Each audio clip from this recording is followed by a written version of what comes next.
let's talk about mistakes. Like, because I know you've probably made a bunch, having been in this for 20 So years. many. I've, Yeah. yeah, I've made a bunch.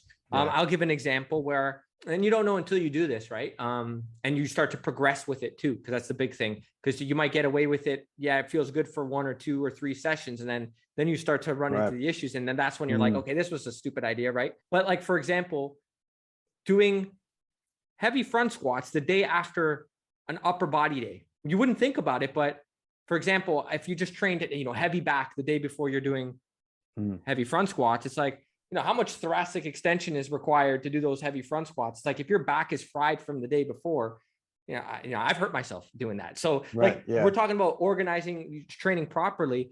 What are some things that, you've learned just from maybe exercise selection, if you're doing things back to back? Do you have anything that you want to share on that? Yeah, that's a great topic too, because it's something that most people don't really consider when they look at a training split or training program. So when they look at the split, they just look at what muscles are being trained in that session. If, like I said, if you train a certain exercise that's very taxing, there's going to be carryover to the next day. So if let's say your training schedule has a lower body day, and then the next day you're training, let's say it's a chest day or a back day, or let's say it's an upper body day, you would just assume, okay, I train the lower body, my lower body's recovering the next day, and now my upper body's fresh, right? But what type of nervous system fatigue did you create from all those heavy, intense sets, where the next day, if you're still carrying that fatigue, your performance is going to be off the next day? It could be potentially, let's say, if you're training all out to failure on legs, then the next day you come in, even if it's an upper body session, you're probably going to be a bit fatigued, even if it's a completely different part of the body. And I think that most people don't look at what you're doing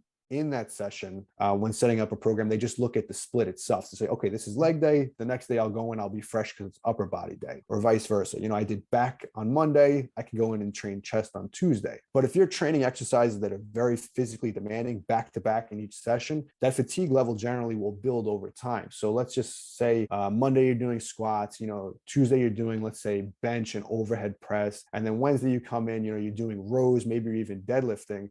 By Wednesday, you have 3 days back to back where you have so many systemically draining exercises, and you would definitely do better by moving those exercises around or splitting up that training week to allow for a bit more recovery between those sessions. So I found that a lot of times when people have recovery issues or little nagging injuries, a lot of it is not necessarily the training that they're doing is poor. It's just how they're organizing it throughout the week. And sometimes just moving those exercises around and setting it up in such a way where you get better recovery between those sessions themselves. So if you have a very demanding workout and you're taking, let's say, 2 days off a week per gym, let's say you're training 5 days, you'd want that very demanding workout to probably be before rest day, ideally, rather than training 2 more sessions right after it. So there's many different ways you can split up the training, but I think that you have to look at the exercises and how demanding they are. Let's talk about the programming and how that could influence things, because that's a good one. And we were going to break this down with the quote unquote, is there a best muscle building split, right, that people should be following? But I'm going to let you, before I inject my thoughts, because I want you to talk about it.